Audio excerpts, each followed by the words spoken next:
Hey guys, I'm doing my video a little differently today. I don't want to be on camera. I just watched Sally Yates and James Clapper sit in front of the Senate hearing and just lie like a rug. I wish I could get some arguments on or some evidence on what they're saying, but so far they have produced absolutely zero evidence to any of their allegations. It's just a continuous cesspool and a deluge of lies, accusing General Flynn to collude with the Russians and of the Trump administration to be involved with the Russians, Alex Jones and Breitbart being paid to propagate Russian propaganda, which I've listened and watched and read both of their websites extensively in the past 2 years and saw nothing of the sort, especially not Breitbart, not even InfoWars. Alex has always said Russia's not the enemy.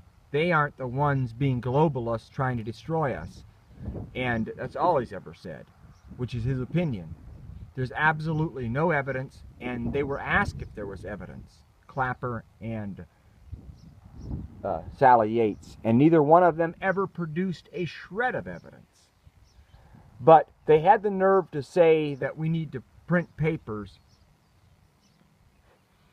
and distribute them throughout the states to make sure that Russia doesn't mess with our elections again in the future, without any evidence, of course, that they even have.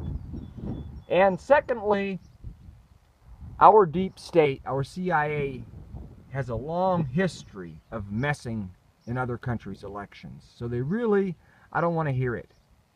If Russia did collude in our elections, if they did interfere or meddle in any way, how was that illegal unless an American colluded alongside them and was paid for it? Any individual American is allowed to say whatever they want, as long as they're not being paid to propagandize the situation or you know, paid to promote foreign interests, which I guess that's legal too, because we have senators and former senators constantly being paid by foreign governments to advocate for their cause. So Flynn was only legally in office for not even a month, 3 weeks. And as far as I know, he never talked to the Russians after he was in office. So before that, he was a citizen.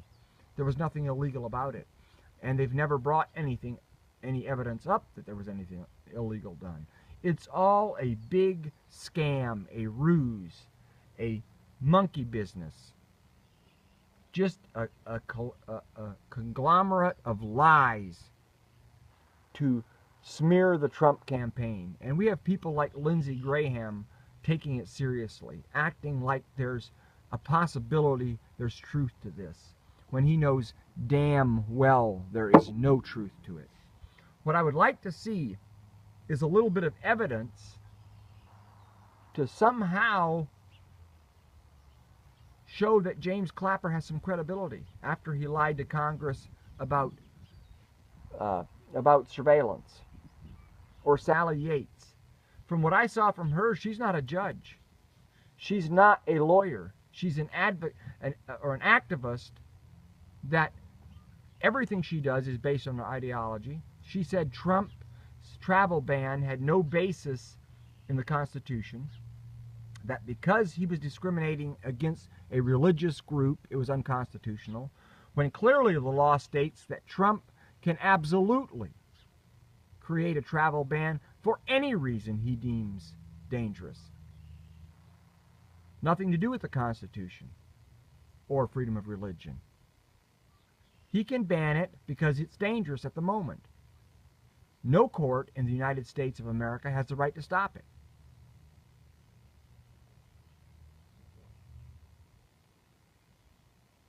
And the courts it's been in front of aren't courts. They're monkey business. They're activists. They are in support of destabilizing the Middle East, arming ISIS, and bringing destruction down on the heads of the West. That's what it appears like to me.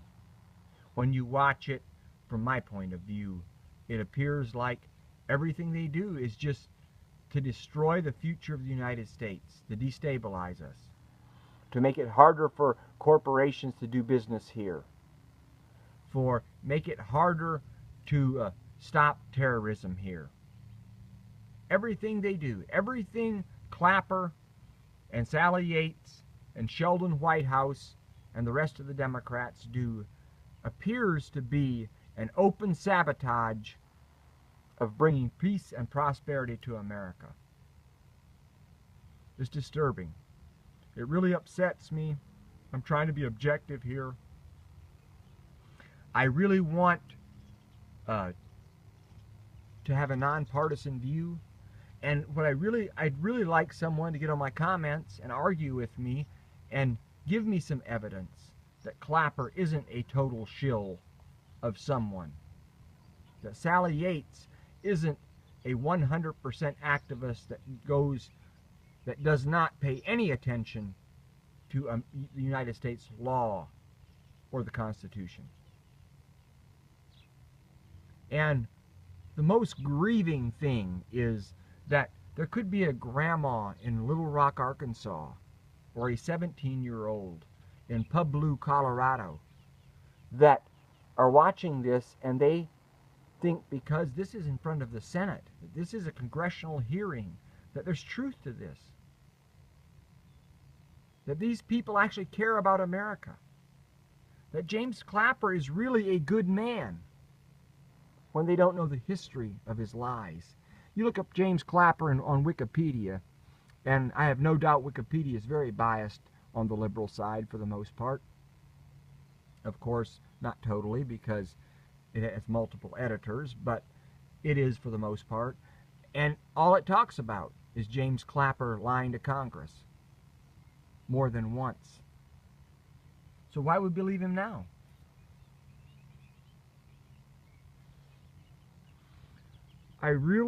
What pains me the most is I want American people to wake up and see when damage is being done, to recognize it. They need to recognize the fact when a senator or a congressman or someone in government has an anti-American agenda, when it's damaging to our prosperity and our peace. You don't have to know a lot, but when it is disrupting the peace of the country, or trying to create war with another country, or if it's somehow stuffing our corporate, which corporations can have too much power, I have no doubt about that, but when it's stuffing small businesses and making it difficult for large corporations to produce a profit, making it more favorable for them to go to a foreign country, that somehow that they recognize that this is anti-American, this is damaging, this is not getting us anywhere. These people are not who we want ruling over us. We don't want them in our intelligence agencies. We want them gone. That being said, I hope you guys get on there and watch the hearings and comment. I'm just telling you, I care about this stuff too much. I want America to win. I want peace, and most of all, I just don't want to have the wool pulled over my eyes and be taken for a fool when they so openly state newspapers, New York Times for sources, when we know they're not credible, and when they openly advocate for things that harm America. But let me know what you think, guys. Peace. Hope you all have a good evening.